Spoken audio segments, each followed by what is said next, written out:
Hello friends, வணக்கம். Welcome to moms உலகம் தமிழ். இப்போ தான் நீங்கள் என்னோட சேனலை ஃபஸ்ட் டைம் பார்க்குறீங்கன்னா மறக்காமல் சப்ஸ்கிரைப் பண்ணிக்கோங்க.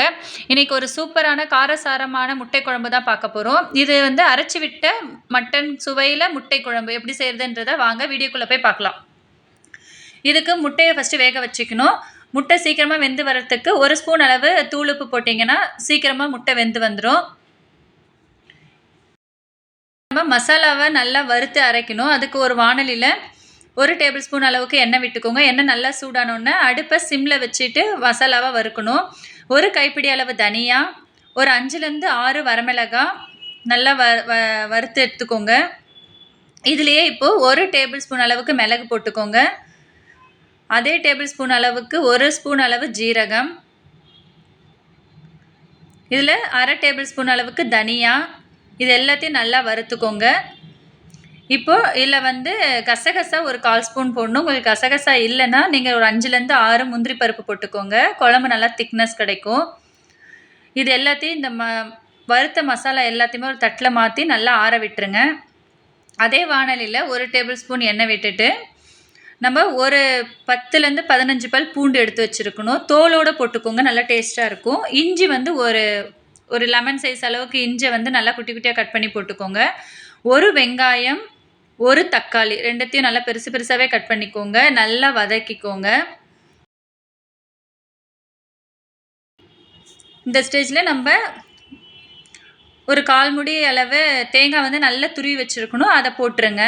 இது எல்லாமே நல்லா வதங்கி வரும். அதுக்குள்ளே முட்டை நல்லா வெந்து வந்த முட்டையை நம்ம தோல் தனியாக பிரிக்கணும். இதுக்கான டிப்ஸ் பார்த்தீங்கன்னா, நீங்கள் முட்டையில் ஒரு பாத்திரத்தில் போட்டு அது மேலே தட்டு மூடி நல்லா குலுக்கி எடுத்திங்கன்னா, ஒரு 5 நிமிஷம் நல்லா குலுக்குனிங்கன்னா முட்டையும் ஓடும் தனித்தனியாக வந்துடும். இது ஒரு டிப்ஸ் உங்களுக்கு நிறைய பேருக்கு தெரிஞ்சிருக்கும். தெரியாதவங்க பிகினர்ஸ் யாருன்னா இருந்தீங்கன்னா பார்த்துக்கோங்க.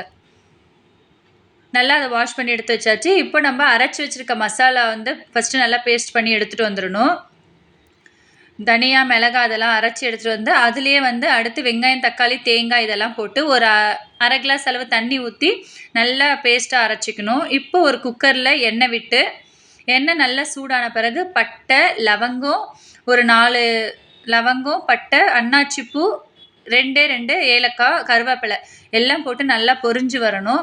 பொரிஞ்சு வர ஸ்டேஜில் ஒரு வெங்காயத்தை குட்டி குட்டியாக கட் பண்ணி வச்சுருக்கோம், அதை போட்டு நல்லா வதக்கணும். வதங்கின பிறகு தக்காளி போட்டு வதக்கிக்கோங்க. எப்போவுமே வெங்காயமும் தக்காளியும் எல்லா குழம்புக்குமே தனித்தனியாக வதக்கணும். அப்போ தான் டேஸ்ட் நல்லாயிருக்கும், சீக்கிரமாகவும் வெந்து வரும். ரெண்டுமே நல்லா வெந்து வந்த ஸ்டேஜில் இப்போ நம்ம அரைச்சி வச்சுருக்க இந்த விழுதை போட்டு நல்லா வதக்கிக்கோங்க. நல்லா வதக்கி எண்ணெய் பிரிஞ்சு வரும்போது மஞ்சத்தூள் 1/2 ஸ்பூன், தனி மிளகாய்த்தூள் 1/2 ஸ்பூன், மிளகாய்த்தூள் தேவைப்பட்டால் போட்டுக்கோங்க, இது வெறும் கலருக்காக தான். உப்பு கல் உப்பு 1 டேபிள் ஸ்பூன் அளவு போட்டிருக்கேன். உப்பு நீங்கள் தேவைக்கு போட்டுக்கோங்க. நல்லா வதக்கி வந்துடணும். தேவையான அளவு தண்ணி விட்டுக்கோங்க. இப்போ மூடி போட்டு நல்லா கொதிக்க விடணும். நல்லா கொதித்து வரும்போது நம்ம வேக வச்சு எடுத்து வச்சுருக்க முட்டையை அதோட முட்டையில் நல்லா காரம் இறங்கணுன்னா ஃபோக் ஸ்பூனால் நல்லா எல்லா பக்கமும் ஓட்டை போட்டுக்கோங்க. இல்லைன்னா கத்தியால் 4 பக்கமும் கீணிக்கிட்டிங்கன்னா எல்லா பக்கமும் நல்லா காரம் இறங்கியிருக்கும். லிட்டு போட்டு மூடி 1 விசில் வந்தோடனே இறக்கிக்கோங்க. இப்போ வெண்டைக்காய் செய்கிறதுக்கு வெண்டைக்காவே நல்லா பெருசு பெருசாக கட் பண்ணிக்கோங்க. ஏன்னா நம்ம இந்த பொரியல் செய்யும்போது குழஞ்சிருச்சுன்னா வெண்டைக்காய் ரொம்ப தூள் தூளாகிடும். அதுக்கு ஒரு அண்ணில் எண்ணெய் விட்டு கடுகு, உளுந்த பருப்பு, ஜீரகம் எல்லாம் போட்டு நல்லா பொரிய விடுங்க. கருவேப்பிலை போட்டு பொரிய விட்டுக்கோங்க. ஒரு சின்ன சைஸ் வெங்காயத்தை போட்டு நல்லா வதக்கிங்க.